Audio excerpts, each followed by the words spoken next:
अरिहंत सिद्ध सूर्य उपाध्याय साधु सर्व अर्थ के प्रकाशी मांगलिक उपकारी है। तिन्ह को स्वरूप जान रागते भई जो भक्ति काय को नवाई स्तुति को चारी है। धन्य धन्य ते नहीं ते काज सब आज भय कर जोरी बार बार वंदना हमारी है। मंगल कल्याण सुख ऐसो हम चाहत है।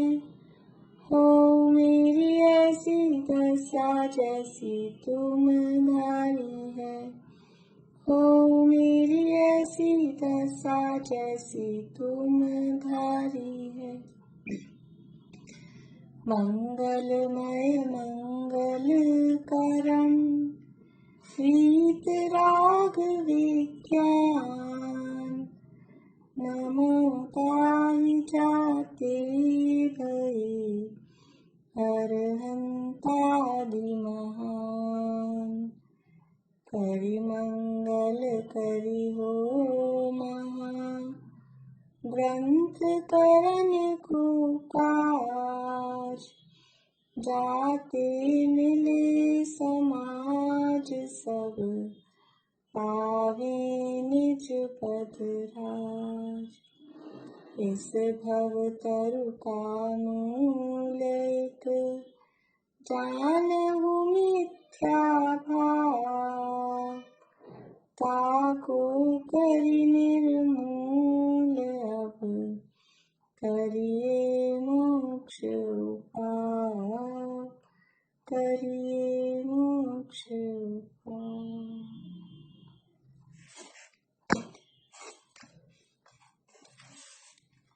मोक्ष प्रकाशक में 7वां अधिकार उसमें निश्चयाभासी का प्रकरण अपना चल रहा है। यहाँ निश्चयाभासी की जो मान्यताएं थी वो मान्यताओं की चर्चा पूरी हुई। क्या क्या मानता है निश्चयाभासी? बोलिए पारुल। निश्चयाभासी की मान्यताएं 4 मान्यताएं।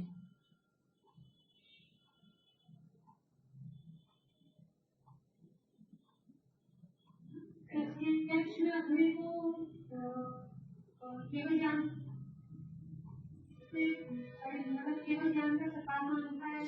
प्रत्यक्ष में अपने को रागादि से भिन्न मानता है और वर्तमान में अपने को कारण मानता है।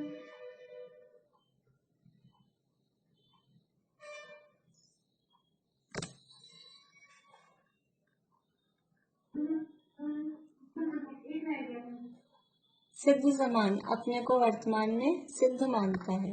सिद्ध बढ़िया।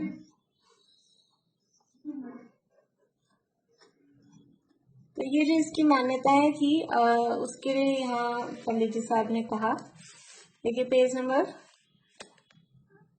198 पे नीचे से वापस पढ़ के फिर आगे बढ़ते हैं। जिनवाणी में तो सम्यक दर्शन ज्ञान चारित्र की एकता होने पर मोक्ष मार्ग कहा है, सो इसके सम्यक दर्शन ज्ञान में 7 तत्वों का श्रद्धान और जानना होना चाहिए, सो उनका विचार नहीं है। 7 तत्वों का जानना, 7 तत्वों का श्रद्धान, उसका कोई विचार नहीं, वो कैसे होगा। और चारित्र में रागादि दूर करना चाहिए, उसका उद्यम नहीं है। उस 7 तत्वों के श्रद्धान में ये मोह राग द्वेष भाव रागादि भाव हे हैं, और हे कब है कि वर्तमान में हो रहे हैं तब तो उनको हे कहेंगे। इसी तरह से कर्म नो कर्म का संबंध है, शरीर का संबंध है, वर्तमान में है, और फिर उनको ये मेरे नहीं है, मैं इनसे भिन्न हूँ ऐसा जाने, तब ये 7 तत्वों का यथार्थ श्रद्धान हो बराबर। तो उसका कोई विचार नहीं है, रागादिक दूर करने का उद्यम नहीं है। एक अपने आत्मा के शुद्ध अनुभवन को ही मोक्ष मार्ग जानकर संतुष्ट हुआ है कि बस हमें तो आत्मा का अनुभव करना चाहिए। बहुत से लोग ऐसे दिखते हैं कि ये व्रत उपवास करने में क्या रखा है, ज्यादा पूजा पाठ में क्या रखा है। कुछ लोग ऐसे होते हैं, विधान में क्या है, पूजा में क्या है, बस अपने को तो स्वाध्याय करो और आत्मा का अनुभव करो। तो आत्मा का अनुभव करने के लिए आप कर क्या रहे हो और उसके विचार क्या चल रहे हैं। खाली बस मैं शुद्ध हूँ ऐसे खाली लाइन रटने से इससे कोई अनुभव नहीं होता है। विचार तो सारे दिन वो घर गृहस्थी के वही चलते रहते हैं। फिर आवाज आ रही है क्या आप लोगों को? भाभी आवाज क्लियर नहीं आ रही। हाँ, मुझे वही लग रहा है कि एक मिनट रुकिए, नहीं आ रही। नेटवर्क स्लो हो रहा है। हाँ, एक मिनट।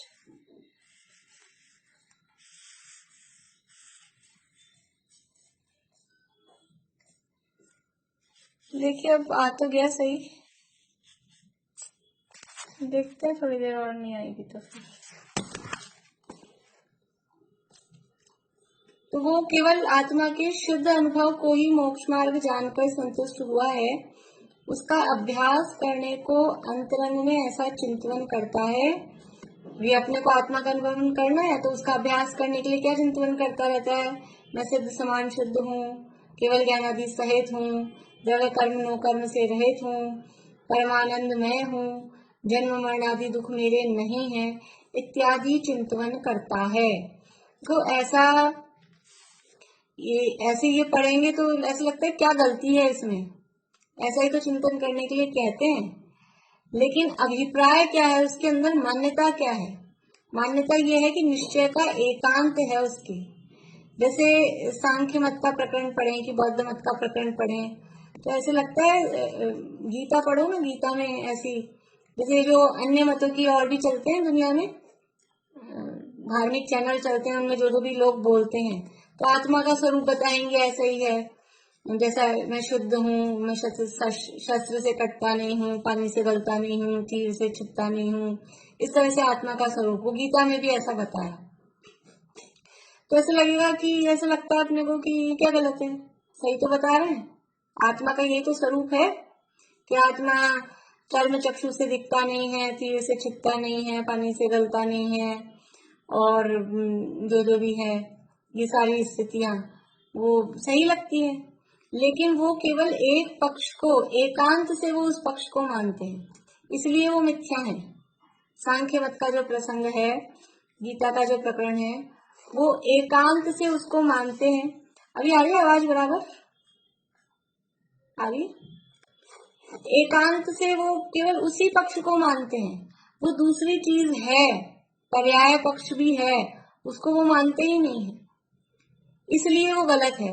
ऐसे ही निश्चयवासी भी क्या है, ये सारी मान्यताएं ऐसा मानना, ऐसे विचार करने के लिए शास्त्रों में कहा गया है, लेकिन वो पूरी वस्तु को सर्वथा ही बस ऐसा ही है। जैसे वो हाथी वाला उदाहरण देते ना अपन, किसी ने हाथी के पैर को पकड़ा, किसी ने हाथी के पेट को पकड़ा, किसी ने हाथी के कान को पकड़ा, तो पैर पकड़ के और बोल रहा है हाथी खंबे जैसा है, पकड़ा है पैर और बोल रहा है कि हाथी खंबे, ये हाथी तो खंबे जैसा होता है। तो हाथी खंबे जैसा है क्या, कि हाथी का पैर खंबे जैसा है। तो किसी एक पक्ष को पकड़कर पूरी वस्तु को वैसा मानना, इसका नाम है एकांत। तो जो निश्चयभासी है, ये भी निश्चय की अपेक्षा से जो किए गए कथन है, द्रव्य की अपेक्षा से, द्रव्य की मुख्यता से, द्रव्यार्थिक न्याय की मुख्यता से जो कथन किए गए हैं, उस कथन को पूरी वस्तु वैसी ही है, पर्याय पक्ष का ध्यान ही नहीं, और पूरी वस्तु वैसी ही है ऐसा मानकर बैठ जाता है, इसलिए इसकी गलती है। यही विचार करने को कहा जाएगा, लेकिन यही विचार जब वो द्रव्य पर्यायात्मक प्रमाण की विषयभूत पूरी वस्तु को समझकर फिर इस पक्ष को पकड़े, इस पक्ष का चिंतन करे निश्चय का, तब तो ठीक है। लेकिन प्रमाण की वस्तु को जाना ही नहीं और निश्चय के न्याय ने जिस वस्तु को कहा, द्रव्यार्थिक न्याय ने जो वस्तु का स्वरूप बताया, पूरी वस्तु को वैसा ही मान लिया, ये गलत है, ये एकांत है, इसलिए ये आभास है, निश्चयाभास है। सो यहाँ पूछते हैं पेज नंबर 199 पे, यहाँ पूछते हैं कि यह चिंतन यदि द्रव्य दृष्टि से करते हो तो द्रव्य तो शुद्ध अशुद्ध सर्व पर्यायों का समुदाय है। द्रव्य दृष्टि से करते हो मतलब द्रव्य को आप देख रहे हो, तो द्रव्य को देख रहे हो तो द्रव्य में तो पर्याय शामिल है। द्रव्य किसे कहते हैं? उत्पाद व द्रव्य उत्तम सत, और वो सत द्रव्य लक्षणम, मतलब कि उत्पाद व ध्रुवता से युक्त वो द्रव्य होता है। और उत्पाद व का मतलब है पर्याय, द्रव्य का मतलब है उसका गुण पक्ष या पर्याय द्रव्य पक्ष कहें। जो कल अपन ने दो भेद किए थे ना, जो वस्तु थी, वस्तु में दो पार्ट है, एक द्रव्य पक्ष है, एक पर्याय पक्ष है, और इन दोनों से को मिलकर भी वो वस्तु या उसको द्रव्य कहो, वो द्रव्य है। तो ऐसा उत्पादव्य वाला पक्ष वो पर्याय है, और ध्रुवता वाला पक्ष उसको द्रव्य कहो या गुण कहो वो है। दोनों मिलकर द्रव्य बनता है। तो द्रव्य तो ऐसे शुद्धाशुद्ध पर्यायों का समुदाय है, और द्रव्य में पर्याय है तो अकेले शुद्ध पर्याय है कि अशुद्ध पर्याय है? देखो पानी में, समुद्र में लहर उठती है, समुद्र में लहर उठती है, बैठ जाती है, फिर कहाँ चली गई? वो जो लहर उठी वो कहाँ चली गई? समुद्र में जो लहर उठी वो कहाँ गई? लहर आई थी, आपने बुलाया बच्चों को, देखो देखो देखो, हाँ हमने बुलाया, इतनी देर में तो गायब हो गई। तो कहाँ गई? कि उसी में समुद्र है एक द्रव्य, माने हम समुद्र है एक द्रव्य, और उसमें पर्याय उठ रही है। वो कौन सी है? वो उसमें लहर उठ रही है, वो है पर्याय। जो लहर उठ रही है वो है पर्याय। तो द्रव्य में जो पर्याय उठी वो कहाँ समा गई? समुद्र में जो लहर उठी वो कहाँ समाई? समुद्र में ही समाई ना। और जो नई नई भी लहर उठ रही है वो कहाँ से आ रही है? नई लहर आ रही है वो कहाँ से आ रही है? वो भी वो समुद्र में से ही तो आ रही है। वो लहर उस समुद्र से कुछ अलग तो नहीं है, समुद्र ही तो है एक्चुअल में। तो वो बस वो समुद्र की ही एक अवस्था ऐसी हो रही है कि कुछ ऊंचा उठता है, फिर नीचा होता है, ऊंचा उठता है तो वो वही ना। ऐसे ही द्रव्य है, द्रव्य में पर्याय है, तो द्रव्य की जो पर्याय आ रही है नई नई, वो भी द्रव्य में से आ रही है, और जो आ चुकी है अब वो कहाँ गई? कि वो द्रव्य रूप हो गई। जैसे समुद्र की लहर समुद्र रूप हो गई, ऐसे ही द्रव्य की जो पर्याय थी वो सब द्रव्य रूप हो गई। तो द्रव्य तो ऐसी त्रिकालवर्ती समस्त पर्यायों का वो समुदाय है, शुद्ध अशुद्ध पर्यायों का समुदाय। कोई लहर आई उसमें कचरा आया, और कोई लहर आई एकदम साफ दूध जैसी सफेद, तो चाहे साफ हो चाहे गंदी हो वो समाएगी कहाँ? वो सब द्रव्य रूप ही है ना, वो समुद्र रूप ही है। तो यहाँ द्रव्य तो शुद्ध अशुद्ध सर्व पर्यायों का समुदाय है। तुम अकेला शुद्ध ही अनुभव कैसे कर रहे हो? ये उसकी नस पकड़ रहे हैं, क्योंकि बैजी होता है ना, बैजी वो बीमारी कहाँ है, तो कौन सी अधिकता है, तो उनको समझ में आ रहा है कि इसको ये निश्चय की अधिकता है, निश्चय का एकांत है। ये द्रव्य को जो ये चिंतन कर रहा है मैं शुद्ध हूँ, केवल ज्ञान आदि सहित हूँ, तो ये केवल पूरी वस्तु को ऐसा मानकर चिंतन कर रहा है। तो कह रहे पूरे द्रव्य को तुमने देखा क्या कि ये तुम शुद्ध चिंतन कर रहे हो, पर वर्तमान में भी अशुद्धता भी है, वो तुम्हें समझ में आ रहा है क्या?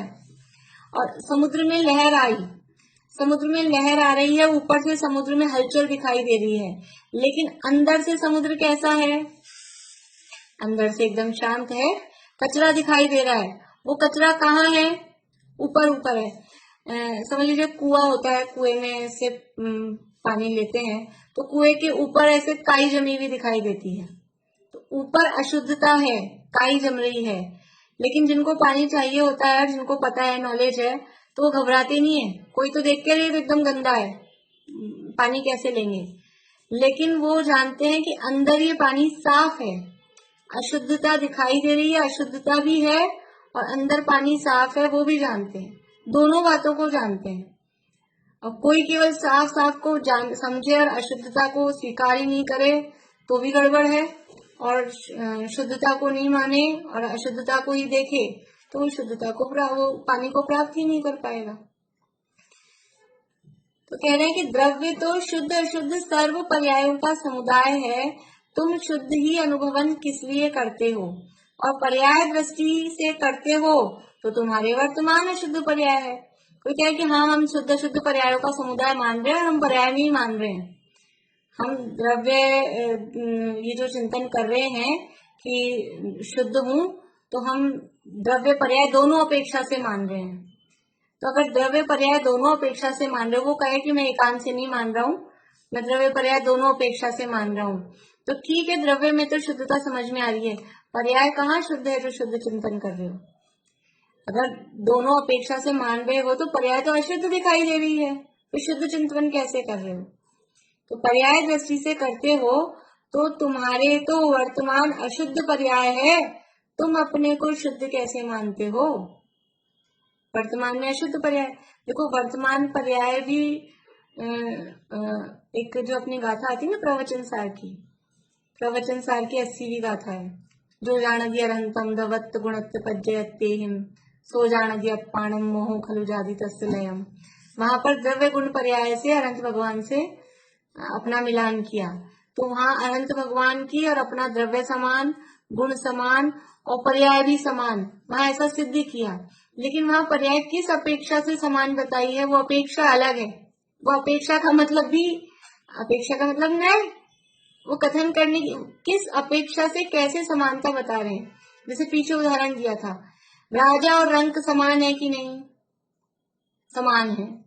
कैसे समान है कि समान है, मनुष्य बने की अपेक्षा समान है, मनुष्य बने की अपेक्षा राजा और अंक भी समान है। हाथी घोड़ा गधा कुत्ता और हम समान है कि नहीं, गधा और हम समान है कि नहीं, किस अपेक्षा से समान है, बोलो पारुल, किस अपेक्षा, जीव होने की अपेक्षा। हाँ, पंचेंद्रिय है ना, वो भी पंचेंद्रिय, हम भी पंचेंद्रिय, एक ही जाति के हैं, तो समान है। हाँ, जीवत्व बना भी है और थोड़ा और मतलब उससे ऊपर आए, स्थूल दृष्टि से देखें तो पंचेंद्रिय, वो भी पंचेंद्रिय, हम भी पंचेंद्रिय। तो फिर ये समान है, तो फिर ठीक है, गधे को अपने बुला लो अंदर, गधे को बोला सब समान है ना, सभी जीव समान है, और अपने घर में कोई फंक्शन हो, शादी ब्याह हो, तो उस गधे को न्योता देंगे। कि पर्याय में जो फर्क है वो भी फर्क है, और अपने लड़की बच्चों की शादी विवाह करने हो तो फिर कर लेंगे आपस में, एक ही जाति के एक ही जाति के हैं, तो क्या त्रियंचों से शादी कर लेंगे। वहां जहाँ फर्क है वहां फर्क भी है, जहाँ समानता जिस अपेक्षा से कही गई है वो उस अपेक्षा से समानता है। तुम किस अपेक्षा से समानता देख रहे हो, किस अपेक्षा से नहीं देख रहे हो, तुम्हारे दिमाग में क्या है, वो बोल रहे हैं। कि पर्याय दृष्टि से करते हो तो तुम्हारे तो वर्तमान अशुद्ध पर्याय है, तुम अपने को शुद्ध कैसे मानते हो। तथा यदि शक्ति अपेक्षा शुद्ध मानते हो तो मैं ऐसा होने योग्य हूँ ऐसा मानो, मैं ऐसा हूँ ऐसा क्यों मानते हो। शक्ति अपेक्षा से मानते हो तो ऐसा होने योग्य हूँ, ये ऐसा मानना ये शक्ति है। मैं मोक्ष जाने योग्य हूँ ये मानना, तो ये भव्यत्व की अपने में शक्ति मानी, ये शक्ति अपेक्षा। लेकिन मैं मुक्त ही हूँ, तो ये मुक्ति ही हूँ माना तो शक्ति कहाँ मानी, फिर तो वो हो ही गया प्रेजेंट में। देखो कोई भी लड़की होती है, स्त्री है, फीमेल है कोई भी, तो फीमेल है तो मतलब कि वो माँ बनने योग्य है। अभी अभी बच्ची का जन्म हुआ तो लड़की हुई, तो इससे क्या समझ में आता है कि ये इसमें माँ बनने की शक्ति, माँ बनने योग्य है। लेकिन ये अभी माँ है क्या, अभी तो खुद ही पैदा हुई है। तो शक्ति अपेक्षा मान रहे हो तो मैं ऐसा होने योग्य हूँ ऐसा मानो, वर्तमान में ही ऐसा हूँ ऐसा कैसे मानते हो। यदि शक्ति अपेक्षा शुद्ध मानते हो तो मैं ऐसा होने योग्य हूँ ऐसा मानो, मैं ऐसा हूँ ऐसा क्यों मानते हो। इसलिए अपने को शुद्ध रूप चिंतन करना भ्रम है। इसलिए अभी कैसा लगता है कि कहाँ तो कहते हैं अपने को शुद्ध चिंतन करो, और ये कह रहे हैं अपने को शुद्ध रूप चिंतन करना, वो भ्रम है। लेकिन कैसा, कब, पर्याय में अपने को शुद्ध रूप चिंतन करना वो भ्रम है। पर्याय को देखो, जब हम निश्चय की दृष्टि से देखें तो निश्चय का स्वरूप जाने, पर्याय पर्यायार्थिक से देखें, पर्याय को भी देखें, लेकिन वो उस अपेक्षा से देखें। जैसे कि हम अपने आप को द्रव्य दृष्टि से, जब खुद का हमको आत्मा का अनुभव करना है आत्मा का अनुभव करना है तो द्रव्य दृष्टि से चिंतन करने का उपदेश दिया जाता है, द्रव्यार्थिक न से चिंतन करने का उपदेश दिया जाता है जब अपने को आत्मा का अनुभव करना है तब। और जब हमको बाहर में भगवान की पूजा पाठ आदि करना है, अगर हम हर समय द्रव्य दृष्टि द्रव्यार्थिक न को मुख्य करके ही विचार रखें तो हम भगवान की पूजा कर सकते? ये भगवान है और मैं ये पूज्य है और मैं पूजक हूँ, तुम हो पूज्य पुजारी हूँ मैं, ये भेद कब बनता है?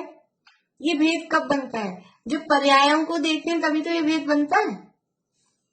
अगर द्रव्य को देखेंगे तो हम कैसे पूजा करेंगे किसी की?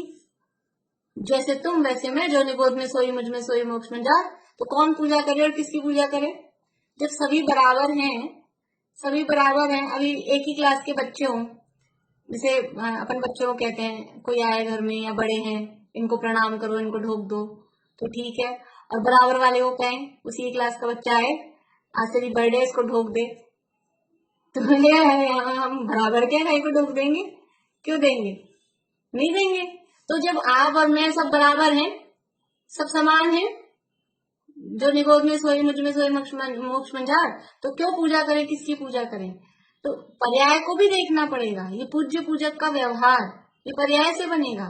ये अनंत भगवान हमसे श्रेष्ठ हैं, पूज्य हैं, पंच परमेष्ठी हैं, ये सब क्या है? ये पर्याय है ना। अनंत सिद्धाचार्य पाठक साधु हैं परमेष्ठीपन, सब आत्मा की अवस्थाएं आत्मा ही है क्षण, ये आत्मा की अवस्थाएं हैं, वो पर्याय है। तो जहां जो अपेक्षा हो, जब बाहर में ऐसा पूजा आदि का प्रकरण हो तो पर्याय को भी देखना पड़ेगा। और जब अपने आत्मा का अनुभव करने की बात आती है तब द्रव्य दृष्टि की वहां बात की जाती है। लेकिन उस समय भी अपनी वर्तमान पर्याय का ख्याल तो होता ही है। तो कह रहे हैं कि यदि शक्ति अपेक्षा शुद्ध मानते हो तो मैं ऐसा होने योग्य हूँ ऐसा मानो, मैं ऐसा हूँ ऐसा क्यों मानते हो? इसलिए अपने को शुद्ध रूप चिंतन करना भ्रम है। कारण कि तुमने अपने को सिद्ध समान माना, तो ये संसार अवस्था किसकी है? यदि तुम सिद्ध समान हो तो ये जो दिख रहा है भिखारी जैसा, भोगों का भिखारी, भगवान के पास में जाके भोग की भीख मांगे और भोगों के सामने, पंचेंद्रिय के विषयों के सामने दीन दुखी बना हुआ रहे, विषयों से सुख की आशा करे, ये अवस्था किसकी है? यदि तुम सिद्ध हो तो ये ऐसी दीन अवस्था किसकी है? ये संसार अवस्था किसकी है? और तुम्हारे केवल ज्ञानादि हैं तो ये मति ज्ञानादि किसके हैं? देखो, ये तो तत्वार सूत्र में सूत्र दिया है, एकादीनी भाज्यानी उपपद एकस्मिन् ना चतुर्भ्य, कि एक जीव को कम से कम होगा एक ज्ञान, और एक ज्ञान होगा तो कोई दूसरे ज्ञान होंगे नहीं। तो तुमको केवल ज्ञान है, तो फिर ये अभी जो शिवक्षम रूप अवस्था दिख रही है ज्ञान में, मति ज्ञान आदि रूप जो अवस्था दिख रही है, ये किसकी है? फिर तुमको केवल ज्ञान है ना, तो फिर ये दूसरे ज्ञान कहाँ से आए? ये इंद्रियों के माध्यम से जानना, आंख नाक कान से जानना, ये कैसे हो रहा है? आंख नाक कान से जानना ये मति ज्ञान है ना, इंद्रिय मन की सहायता से होता है मति ज्ञान, तो ये मति ज्ञान है। फिर जब तुमको केवल ज्ञान है तो ये क्यों आंख नाक कान से देखते जानते सुनते हो? तो केवल ज्ञान से जान, इसलिए प्रत्यक्ष विरुद्ध है।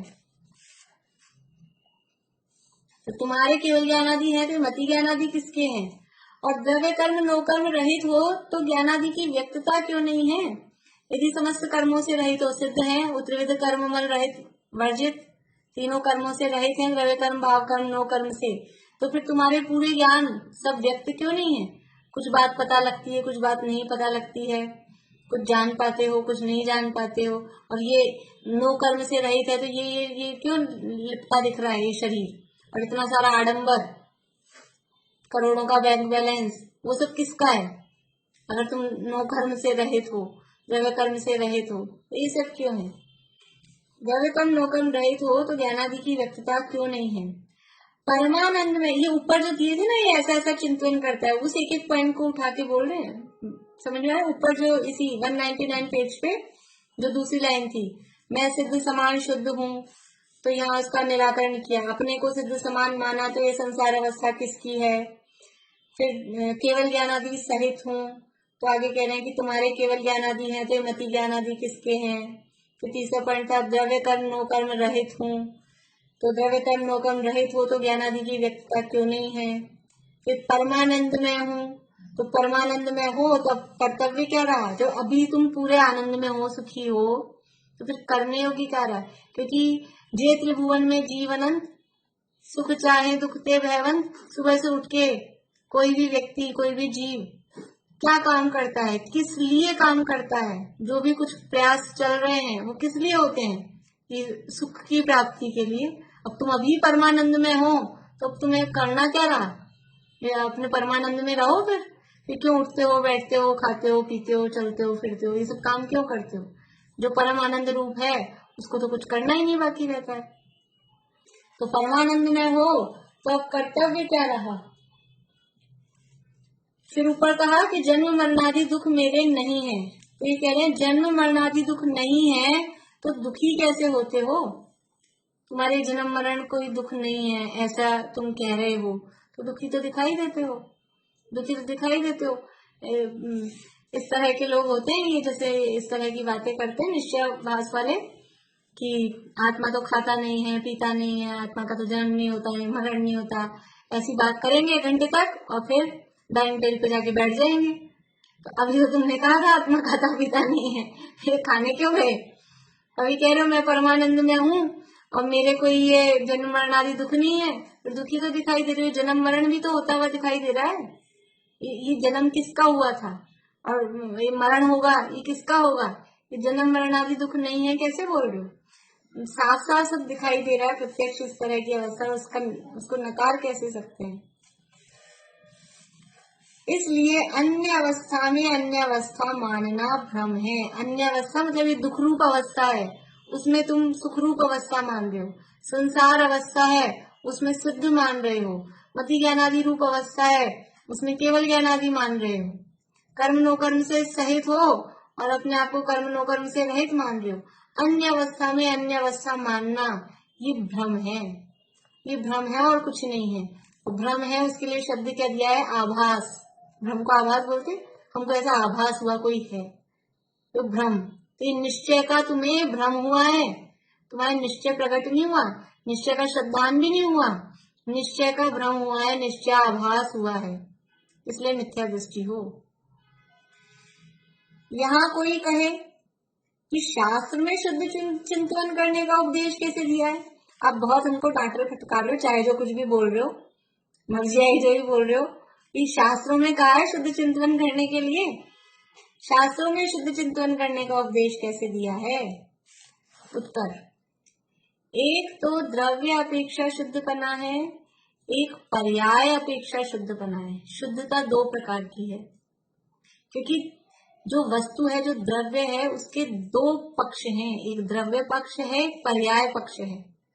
ये 2 पक्ष हैं, तो शुद्धता भी दोनों तरफ से है, एक द्रव्य अपेक्षा शुद्धता, एक पर्याय अपेक्षा शुद्धता। वहां द्रव्य अपेक्षा तो पर द्रव्य से भिन्नपना और अपने भावों से अभिन्नपना, उसका नाम शुद्धपना है। शुद्ध किसे कहते हैं, शुद्धता क्या है, ये नीचे उदाहरण दिया समय सार गाथा 6 की टीका का। समय सार में 6ठी गाथा में भी है और 38वीं गाथा में भी शुद्ध शब्द है, 73वीं गाथा में भी शुद्ध है। अलग अलग तरह से वहां प्रकरण के हिसाब से शुद्ध की व्याख्या की है, लेकिन कॉमन रूप से क्या है कि पर द्रव्य से भिन्नता और अपने से अभिन्नता, उसका नाम होता है शुद्धता। पर द्रव्य से भिन्नपना और अपने भावों से अभिन्नपना। कोई नए ख्याल में आता है आपको ऐसा, व्यवहार नए के भेदों में, कि जो पर द्रव्य से भिन्न करे, अपने भावों से अभिन्न करे।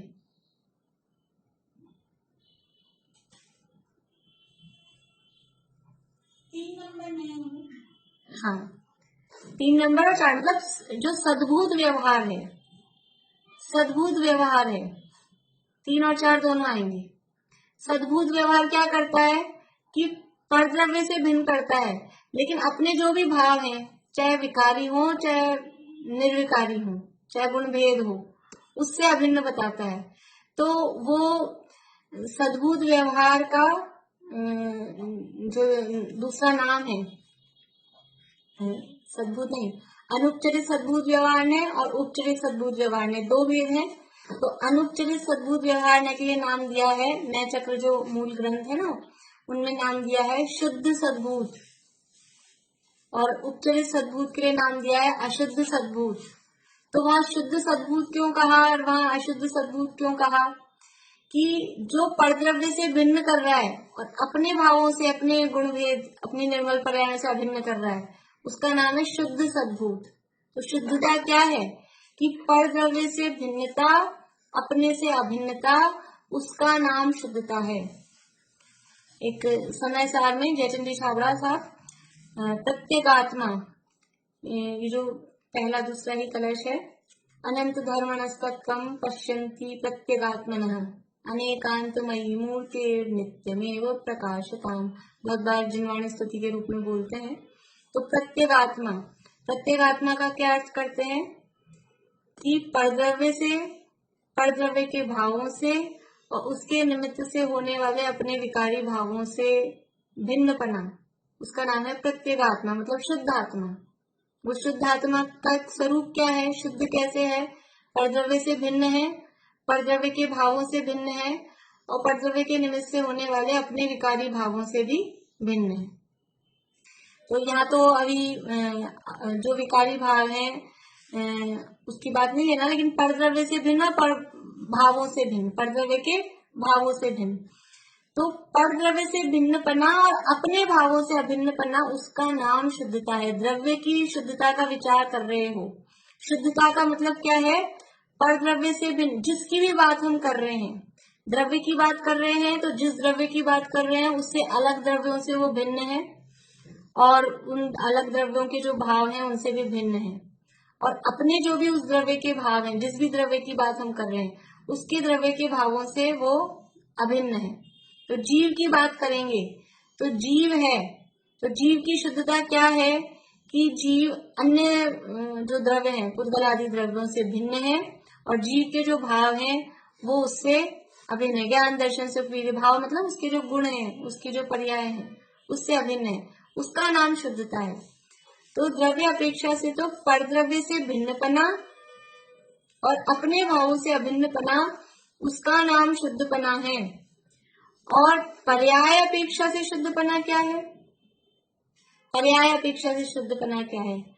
कि औपाधिक भावों का अभाव होने का नाम शुद्धपना है। पर्याय में शुद्धता किसे कहते हैं? औपाधिक भाव। औपाधिक भाव का मतलब है कर्म के निमित्त से जो भाव होते हैं, कर्म के उदय से जो भाव होते हैं, निमित्त की बजाय उदय शब्द लें अपन, कर्म के उदय से होने वाले भावों को औपाधिक भाव कहते हैं। यहाँ पर वैसे तो औपाधिक में कर्म के निमित्त वाले भाव आएंगे, तो वो चारों ही भाव औपाधिक भाव कहलाते हैं, लेकिन यहाँ पर अभी कर्म के उदय के निमित्त से जो भाव होते हैं उन भावों को कहते हैं औपाधिक भाव। तो द्रव्य अपेक्षा शुद्धपना क्या है? कि परद्रव्य से भिन्न है, अपने से अभिन्न है। परद्रव्य से भिन्न है, अपने से अभिन्न है, ये द्रव्य की शुद्धता। और पर्याय की शुद्धता क्या है? कि कर्म के उदय के निमित्त से होने वाले भावों का अभाव हो जाए, वही पर्याय की शुद्धता है। कर्म के उदय के निमित्त से कौन से भाव होते हैं? कर्म के उदय के निमित्त से कौन से भाव होते हैं? बोलिए, पूर्णिमा आंटी बोलिए।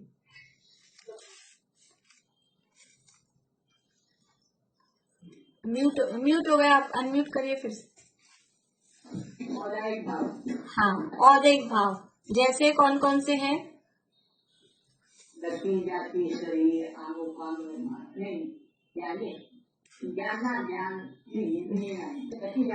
जाति नहीं है, गति, लिंग। हाँ, गति, कषाय, लिंग, मिथ्या दर्शन, अज्ञान, असंयत, असतत, क्लेशा, क्लेशा। ठीक है। तो ये कर्म के उदय के निमित्त से हो रहे हैं। कर्म के उदय के निमित्त से जो भाव हो रहे हैं, स्थूल रूप से अपन ले कषाय, कषाय के जो भाव हैं, गति, कषाय, लिंग है ना, कषाय के भाव ये कर्म के उदय के निमित्त से हो रहे हैं। तो कर्म के उदय के निमित्त से होने वाले जो औपाधिक भाव हैं उनका अभाव होने का नाम शुद्धपना है। कर्म के उदय के निमित्त से क्या क्या हो रहा है? मनुष्य, तिरंज, देव, नार की गति, क्रोध, मान, माया, लोभ आदि कषाय, स्त्री वेद, पुरुष वेद, नपुंसक वेद के परिणाम, मिथ्या दर्शन, अज्ञान, असंयत, असिद्धत्व, कृष्ण, नील, कपोत, पीत, पद्म, शुक्ल, ये लेश्याएं, ये सब कर्म के उदय के निमित्त से हो रही हैं। तो कर्म के उदय के निमित्त से होने वाले जो भाव हो रहे थे वो भाव नहीं रहे, ये पर्याय की शुद्धता है। द्रव्य की शुद्धता क्या है? पर द्रव्यों से भिन्न हूं, अपने भावों से अभिन्न हूं, ये द्रव्य की शुद्धता। लेकिन पर्याय में शुद्धता का मतलब क्या है? कि वो परद्रव्य जो कर्म था, उस कर्म के उदय के निमित्त से जो अवस्थाएं हो रही थी, जो भाव हो रहे थे, वो भाव नहीं हो, उसका नाम पर्याय की अपेक्षा से शुद्धता है। तो शुद्ध चिंतन करने के लिए शास्त्र ने कहा है, लेकिन कौन सा शुद्ध चिंतन करना, किस अपेक्षा से शुद्ध चिंतन करना? तो एक तो द्रव्य अपेक्षा शुद्धपना है, एक पर्याय अपेक्षा शुद्धपना है। वह द्रव्य अपेक्षा तो परद्रव्य से भिन्नपना और अपने भावों से अभिन्नपना, उसका नाम शुद्धपना है। और पर्याय अपेक्षा औपाधिक भावों का अभाव होने का नाम शुद्धपना है। सो शुद्ध चिंतन में द्रव्य अपेक्षा शुद्धपना ग्रहण किया है, पर्याय अपेक्षा नहीं। शुद्ध चिंतन करने के लिए शास्त्र में कहा कि तुम तो अपने आप को शुद्ध चिंतन करो, तो पर्याय में शुद्ध नहीं हो, द्रव्य अपेक्षा शुद्ध चिंतन करो कि परद्रव्य से भिन्न हूं, अपने भावों से अभिन्न हूं, ऐसा द्रव्य अपेक्षा से शुद्ध हूं, ऐसा चिंतन करो। लेकिन वर्तमान में अभी मैं पर्याय में ही शुद्ध हूं, ऐसा नहीं। क्योंकि पर्याय की शुद्धता तो कब होती है? शुद्ध पर्याय तो किसकी है? शुद्ध पर्याय तो समझ लो भगवान की, अनंत भगवान की, जहाँ पूज्यपना आता है, अथवा पंच परमेष्टि की। तो पर्याय अपेक्षा शुद्धपना वो अलग है, तुम्हारी पर्याय में अभी शुद्धता नहीं है। तो शुद्ध चिंतन करने के लिए कहा है, वो द्रव्य अपेक्षा शुद्ध चिंतन करने के लिए कहा है, तुम पर्याय अपेक्षा मान रहे हो। सो शुद्ध चिंतन में द्रव्य अपेक्षा शुद्धपना ग्रहण किया है, वही सनयसार व्याख्या में कहा है। एष एव अशेष द्रव्यांतर भावेभ्यो भिन्नत्वेन उपास्यमानः शुद्ध इति अभिलप्यते। मतलब क्या है? इसका अर्थ क्या है कि आत्मा प्रमत्त अप्रमत्त नहीं है, सो यही समस्त पर द्रव्यों के भावों से भिन्न पने द्वारा सेवन किया गया शुद्ध, ऐसा कहा जाता है। एष एव, यह जो है, एव अशेष द्रव्यांतर, समस्त जो अन्य द्रव्य है, द्रव्यांतर मतलब अन्य द्रव्य, अशेष मतलब होता है संपूर्ण, जिसमें कुछ भी शेष नहीं रहा, वो अशेष। तो अन्य समस्त जो अन्य दूसरे द्रव्य हैं, उन द्रव्यांतर भावेभ्यो, दूसरे द्रव्यों के भावों से, भिन्नत्वेन उनसे भिन्न, उपास्यमान उनसे भिन्न उपासित होता हुआ शुद्ध हूँ। ये समय सार की छठी गाथा में जो छठी गाथा है ना, प्रमत्त हो न प्रमत्त है, बस एक ज्ञायक भाव है, इस भाव की कहते शुद्ध, पर जो ज्ञात वह तो वही है, वहां शुद्ध शब्द आया। तो ये शुद्ध की व्याख्या की। देखो यहाँ मूल, इसमें से मैं पढ़ के बताती हूँ, इसमें हिंदी है, टीका है, पूरी टीका की मतलब मेन जो बात है इस पहली लाइन की, न प्रमत्त है न प्रमत्त है, बस एक ज्ञायक भाव है, इसकी व्याख्या करते हुए अंतिम लाइन में कहा, इसलिए वह प्रमत्त भी नहीं है और अप्रमत्त भी नहीं है, वही एष, वही समस्त अन्य द्रव्यों के भावों से भिन्न रूप से उपासित होता हुआ शुद्ध कहलाता है। एष एव अशेष द्रव्यांतर स्वभावेभ्यो भिन्नत्वेन उपास्यमानः शुद्ध इति अभिलप्यते, यानी कहा जाता है। समस्त अन्य द्रव्यों के भावों से भिन्न रूप से उपासित होता हुआ मतलब अनुभव में आता हुआ। ये जीव चैतन्य का स्वरूप क्या है कि ऊपर पूरी व्याख्या की कि वो, देखो मैं आपको पढ़ के सुनाती हूँ, थोड़ा और समझ में आएगा। जयचंद जी छाबड़ा का भावार्थ पढ़ के सुनाती हूँ तो जल्दी से आ जाएगा। जो स्वयं अपने से ही सिद्ध होने से, किसी से उत्पन्न हुआ न होने से अनादि सत्ता रूप है, कभी विनाश को प्राप्त न होने से अनंत है, नित्य उद्योत रूप होने से क्षणिक नहीं है और स्पष्ट प्रकाशमान ज्योति है। ऐसा जो ज्ञायक एक भाव है, ये ज्ञायक भाव मतलब आत्मा, यहाँ ज्ञायक भाव शब्द दिया, लेकिन ज्ञायक भाव का मतलब कोई पर्याय नहीं है, कोई अकेला गुण नहीं है।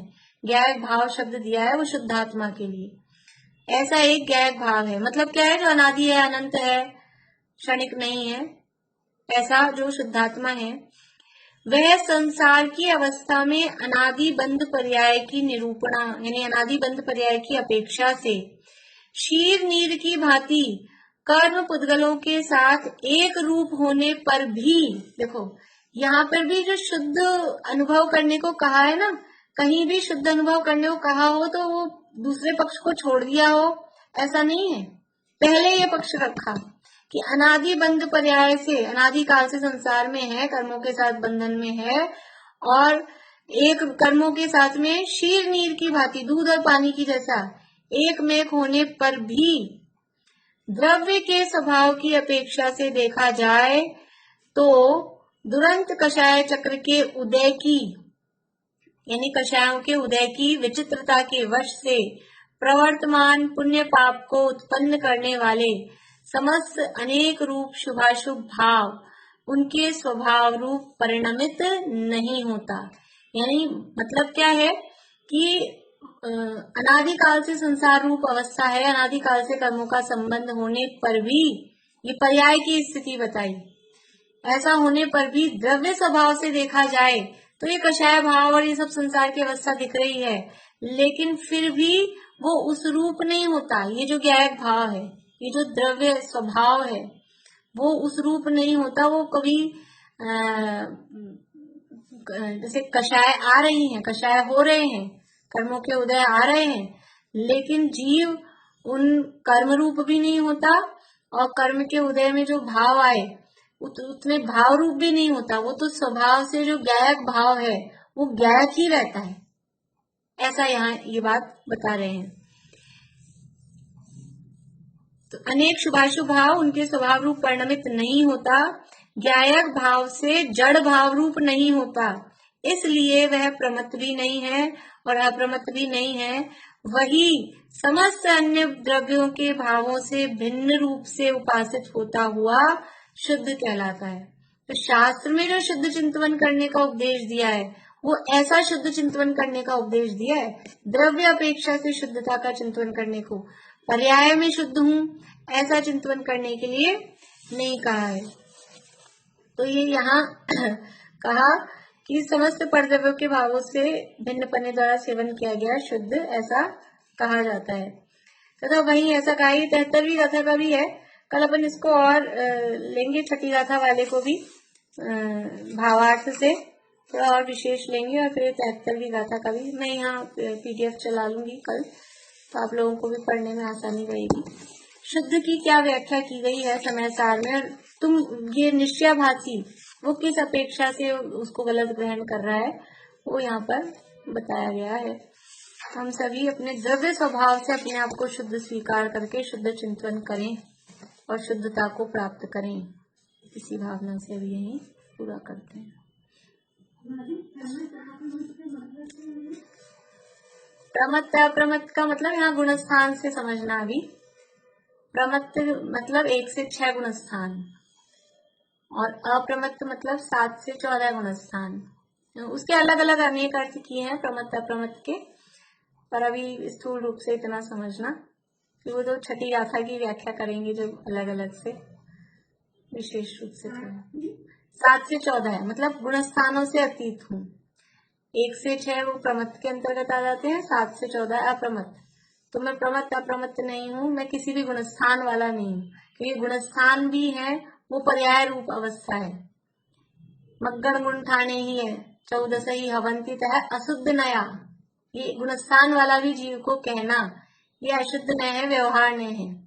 अब जीव कैसा है कि सव्वे शुद्धाऊ शुद्ध नया, कि शुद्ध न से तो जीव शुद्ध है, लेकिन अब सव्वे शुद्धाऊ शुद्ध नया कहा तो यही तो वो मान रहा है, लेकिन वो शुद्ध न से शुद्ध हूँ पर्याय में मार्गणा वाला गुणस्थान वाला पर्याय में हूँ, उसको भी कहा है कि व्यवहार से अशुद्ध न से है, उसको नहीं मान के और अकेला वही वही विचार करे, इसका नाम आभास है, उसका नाम भ्रम है।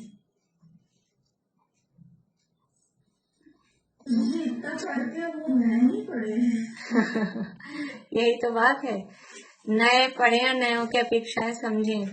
इसलिए आज जो दिन में चल रही थी ना संदीप जी की, तो बोले थे नए नए चक्र पढ़ना अकेला कोई नए पढ़ने के लिए नहीं है। इन नयों को मतलब ऐसे कोई नया पढ़ के बस नया चक्र में नए चक्र को अप्लाई, नए चक्र मतलब नयों को अप्लाई करना। जिनवाणी में तो अलग अलग ना तो नयों के नाम लिखे हुए मिलेंगे, कहीं कहीं जहाँ भी जैसे समझ लो जिन शास्त्रों में नयों की मुख्यता से कथन है, अपने समझ लीजिए द्रव्य संग्रह की टीका में, वहां तो फिर भी नाम मिले हैं कहीं कहीं। बाकी पूरी जिनवाणी में आपको नाम नहीं मिलेंगे नयों के, लेकिन वो अब जिनवाणी में कौन सा कथन किस अपेक्षा से किया गया है, उतना अपना माइंड डेवलप हो, उसके लिए नयों को पढ़ना है। बाकी नया चक्र पढ़ के कोई नयों का अनुभव करना है, ऐसा कुछ नहीं है। लेकिन जिनवाणी का मर्म समझने के लिए नयों का यथार्थ ज्ञान होना वो अत्यंत आवश्यक है। अपेक्षा समझना बहुत जरूरी है।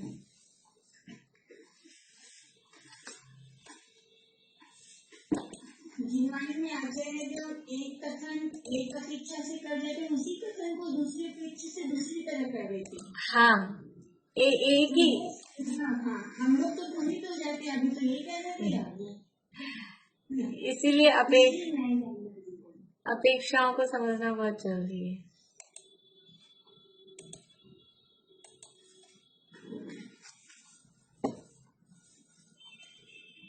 तुम हो अनादि अनंत जिन तुम ही अखंडानंत हो। तुम वेद विरहित वेद वेद शिव कामिनी के कंत हो। तुम संत हो भगवंत हो, तुम भव जलधि के अंत हो। तुम में अनंतानंत गुण, तुम ही अनंतानंत हो।